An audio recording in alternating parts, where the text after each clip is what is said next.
नमस्कार, स्वागत है आप सभी का। मैं हूं आपके साथ शाफनी पटनायक। बुलेटिन की शुरुआत करेंगे। राजधानी रायपुर के पंडित जवाहरलाल नेहरू स्मृति चिकित्सा महाविद्यालय के ऑडिटोरियम में दास्ताने आजादी कार्यक्रम का आयोजन किया गया, जिसमें सीएम भूपेश बघेल ने भी शिरकत की और आपको भी लिए चलते हैं, जहां दास्ताने आजादी कार्यक्रम जारी है।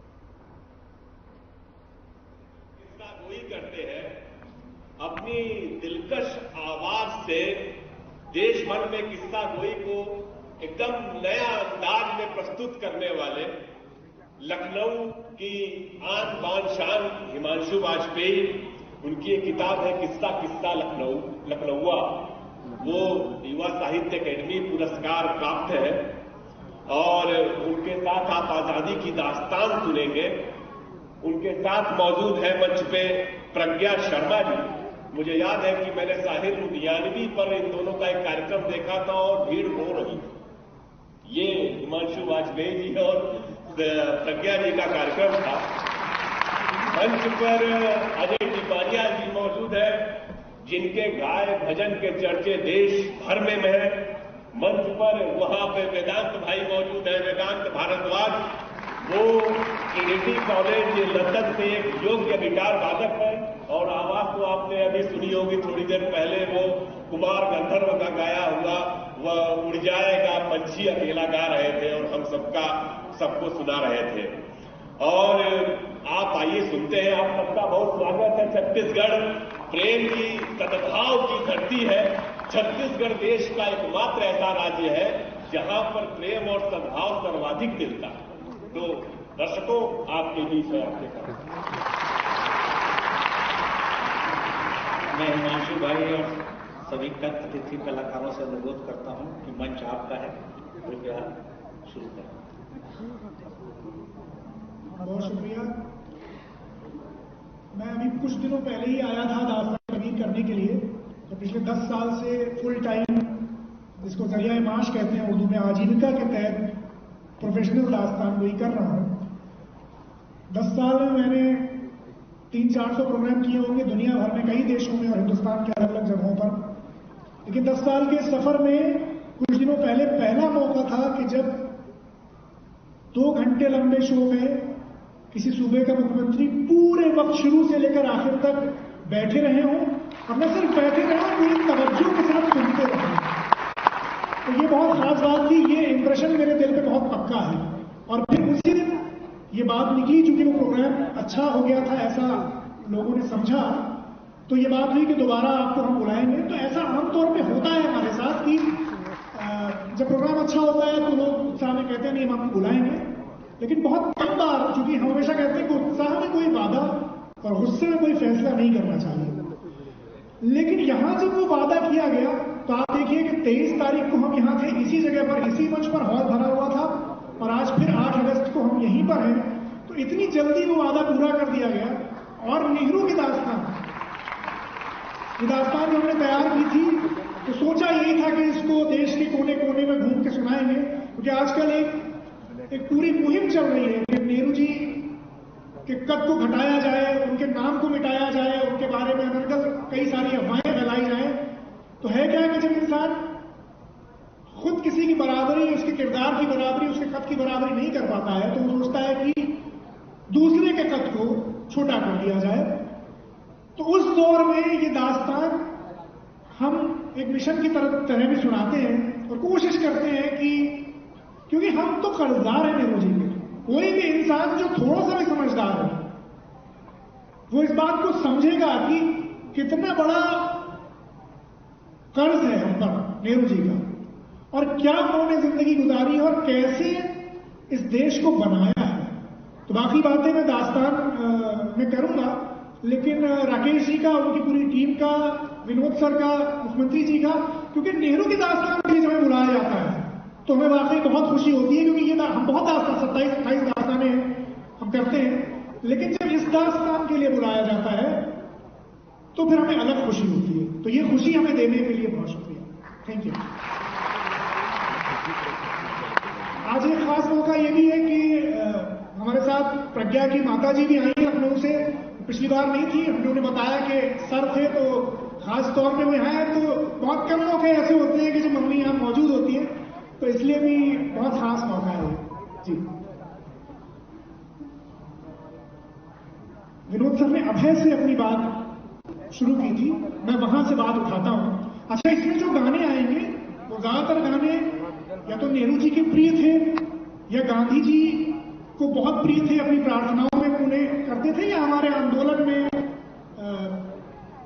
उन गानों का बड़ा योगदान है। तो यहां जब हम आए तो खास तौर पर फरमाइश आई कि वो रंग दे बसंती, क्योंकि दास्ताने आजादी भी है, तो वो उससे अगर शुरुआत हो जाए। तो गाना यहां पर कोई और था, लेकिन जब ये बात आई तो हमने कहा बिल्कुल।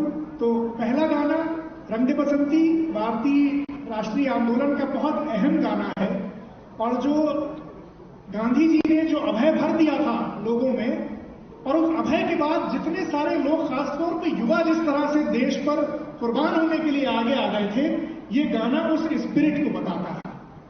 तो मैं शुरू करता हूं ये दास्तान कि आजादी के तुरंत बाद एक पत्रकार ने नेहरू जी से पूछा कि बापू का इस देश के लिए महानतम योगदान क्या है।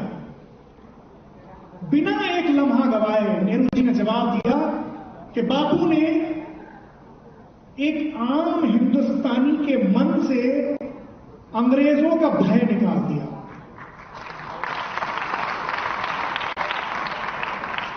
इसके बाद कुछ दिन बाद बापू की पहली पुण्यतिथि के मौके पर यही सवाल एक विदेशी पत्रकार ने नेहरू जी से किया। तो नेहरू जी ने कहा कि मैं इसी बात पर आकाशवाणी से एक वक्तव्य देने वाला हूं। और उस दिन एआईआर पर नेहरू जी ने अपनी बात को विस्तार से बताया कि हमारे पुराने ग्रंथों में हमें बताया गया था कि एक राजनेता का प्रथम दायित्व अपने लोगों को, अपनी रियाया को, अपनी जनता को, अपनी प्रजा को अभय प्रदान करना है। याज्ञवल्क्य और चाणक्य ने हमें बताया था कि अभय किसी समाज की सर्वोत्तम निधि है जो किसी समाज का अगुआ हमें दे सकता है। मगर इन सारी बातों के बावजूद ब्रिटिश राज में, हिंदुस्तान में, आम जन में जो सबसे प्रबल भावना फैली हुई थी वो भय की थी। पुलिस का डर, जमींदार का डर, साहूकार का डर, जुल्मी हाकिमों का डर, काले कानूनों का डर, गुमाश्तों का डर, हर तरह का डर, गरीबी और भुखमरी का डर। बापू आए, उन्होंने अपनी नर्म लेकिन दृढ़ आवाज में कहा, डरो मत। और भय का ये काला पर्दा जो पूरे हिंदुस्तान की आंखों पर, उनके दिलो दिमाग पर जाने कब से पड़ा हुआ था, वो यकबयक उतर गया। ये थे बापू और ये था उनका अभय। और ये जो अभय की भावना थी, उससे जो लाखों करोड़ों लोग तहरीक लेकर राष्ट्रीय आंदोलन में आए, उन्हीं में से एक थे जवाहरलाल नेहरू। तो आज की ये दास्तान उनका है। मेरा रंग दे बसंती चोला,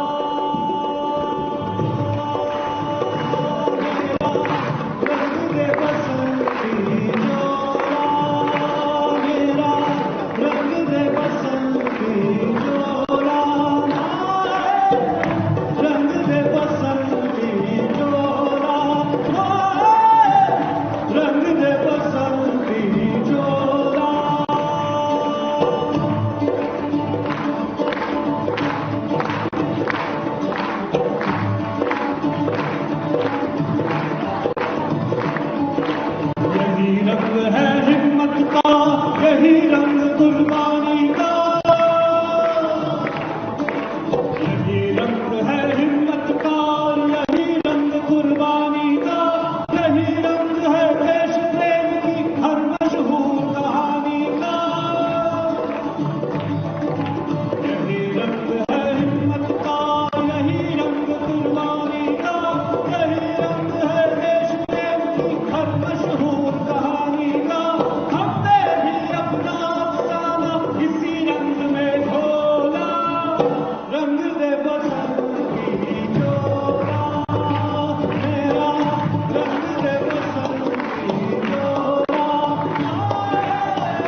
के एक पुराने देवता प्रोमेथियस की कहानी याद आ जाती है। प्रोमेथियस जब भी स्वर्ग से धरती को देखता तो उसे इंसान बड़ी बदहाली में नजर आता। कभी जंगली जानवर उसके बच्चों को उठा ले जाते, कभी वो सख्त सर्दी से मौत के मुंह में समा जाते। देवताओं की तरह 2 पैरों पर चलने वाला ये जानदार कई सारे चौपायों से गया गुजरा नजर आता। तो प्रोमेथियस सोचता कि ऐसी क्या बात है जन्नत में जो धरती पर नहीं। उसने गौर फरमाया तो समझ में आया कि जन्नत में आग है और इस आग ने देवताओं को बहुत से आराम आसाइश बख्शी है, बहुत ताकत और तहफ्फुज़ दिया है। और अगर ये आग किसी भी तरह धरती पर इंसानों तक पहुंचा दी जाए तो इंसान अपनी बहुत सारी परेशानियों, दिक्कतों, तकलीफों से निजात पा जाएगा। मगर यहां तो एक मसला था, जन्नत का और देवताओं का कॉपीराइट था आग। अब प्रोमेथियस करे तो करे क्या? फिर उसे एक तरकीब सूझी। उसने एक दिन हिम्मत की और स्वर्ग से आग चुराकर धरती पर इंसानों को दे आया। और बस फिर क्या था, इंसानों की रातें रोशन हो गई, उसका खाना पकने लगा, जंगली जानवर उससे डरने लगे। खूब सारा आराम, ऐश, आसाइश धरती पर पसर गई। मगर अब दूसरा मसला फंस गया। अब जब आग इंसानों को मिल गई तो इंसान ताकतवर हो गया, देवताओं की चाकरी बंद होने लगी, इंसान देवताओं पे कम चढ़ाने लगा। अब देवता परेशान हुए कि आखिर माजरा क्या है। जांच करवाई गई तो इस हरकत का पता चला कि प्रोमेथियस, जिसे हिंदी में प्रमथ्यु भी कहते हैं, उसने आग चुरा कर धरती पर पहुंचा दी है। तो प्रोमेथियस को गिरफ्तार किया गया, राजा के सामने पेश किया गया और हर कोई, यानी स्वर्ग का हर देवता ये चाहता था कि प्रमथ्यु को सजा दी जाए। भला उसने आग चुराई और स्वर्ग से धरती पर ले गया मानवों के लिए, इसे सख्त से सख्त सजा दी जाए। ज्यादातर तो ये कह रहे थे कि अगर मुमकिन हो तो इसे जान से ही मार दिया जाए ताकि फिर कोई ऐसा निकृष्ट काम दोबारा न कर सके। मगर एक मसला था, प्रोमेथियस तो देवता था, देवता अमर होते हैं, उन्हें मारा नहीं जा सकता। तो मारा नहीं जा सकता तो स्वर्ग के राजा ने प्रोमेथियस के लिए मौत से भी सख्त एक सजा सोची। प्रोमेथियस को इंसानों की बस्ती के पास वाली एक कम ऊंची पहाड़ी पर, सलीब पर, सूली पर टांग दिया गया, कीलों से गाड़कर, उसी तरह जैसी तस्वीर हम ईसा मसीह की देखते हैं, सूली पर लटके हुए। और इसके बाद प्रोमेथियस के कंधे पर खास तौर पर एक गिद्ध बैठाया गया। ये गिद्ध दिन भर प्रोमेथियस के मांस को नोच नोच कर खाता था, उसके पूरे जिस्म को लहूलुहान कर देता था। प्रोमेथियस बेपनाह दर्द में, शदीद दर्द में मुब्तला था। ऐसा दर्द कि उसकी चीखें, कराहें लगातार फिजा में गूंजती रहती थी। रात में जब वो गिद्ध उड़ जाता और सोने चला जाता तो रात में चूंकि प्रोमेथियस एक देवता था तो उसके सारे जख्म फिर से भर जाते, दोबारा पहले की तरह हो जाता। मगर अगली सुबह से फिर यही सिलसिला, गिद्ध को बैठाने वाला और गिद्ध के उसको नोच कर खाने वाला शुरू हो जाता। मगर जो बात सबसे ज्यादा विडंबना भरी थी उस पर गौर फरमाना चाहिए कि जब प्रोमेथियस धरती के पास वाली उस पहाड़ी पर लटका हुआ था और गिद्ध उसे दिन भर नोच नोच कर खाता था और वो तड़पता था, दर्द में चिल्लाता था, तब धरती के लोग बाकायदा इस तमाशे को देखने के लिए पहाड़ी के नीचे जमा हो जाते थे। प्रमथ्यु की ऐसी रुसवाई देखते थे। जब वो चिल्लाता था, तड़पता था, तो धरती के ये लोग कि जिनके लिए प्रमथ्यु स्वर्ग से आग जमीन पर लेकर आया था और जिसके एवज में उसने ये नुकसान उठाया था, वही लोग प्रमथ्यु की चीखों पर, उसके तड़पने पर, गिद्ध के उसे खाने पर तालियां बजाते थे, जश्न मनाते थे, खुश होते थे। कहानी यही खत्म नहीं होती। इस कहानी में कही गई बात कभी खत्म नहीं होती। कहानी भले खत्म हो जाए, कहानी में कही गई बात खुद हर उस अजीम शख्स पर लागू है जिसे गोली से नहीं मारा जा सकता। जवाहरलाल नेहरू बदकिस्मत जो मरते दम तक इस देश की खिदमत करते रहे। जब तक इस देश की खिदमत करते रहे, जब तक स्वर्ग की आग इस धरती पर लाते रहे, सबके लाडले बने रहे।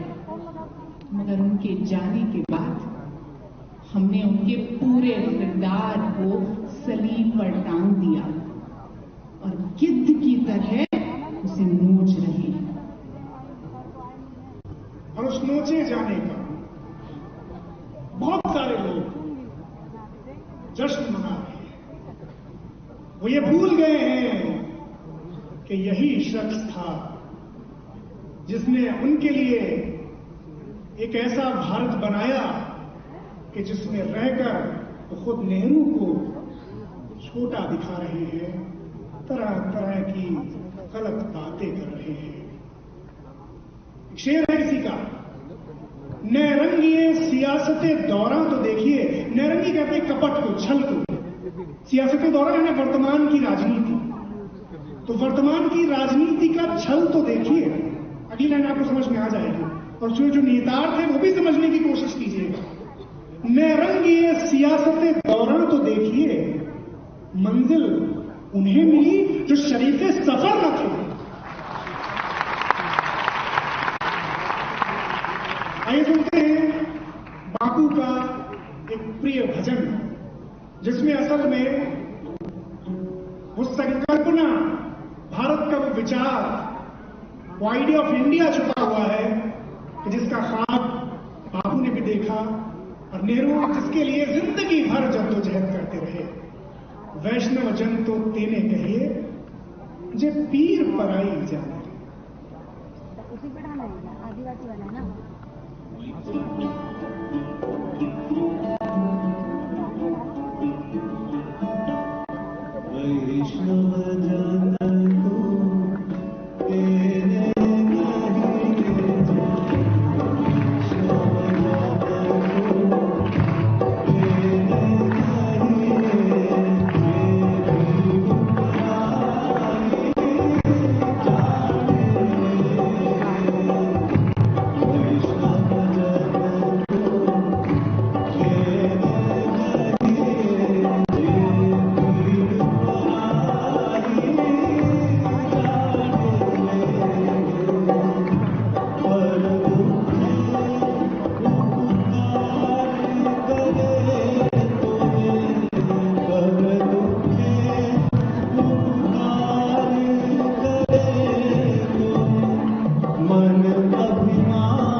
चलिए इसी के साथ इस बुलेटिन में फिलहाल में ऐसा देते हैं। देश प्रदेश की तमाम बड़ी खबरों के लिए बने रहे हमारे साथ।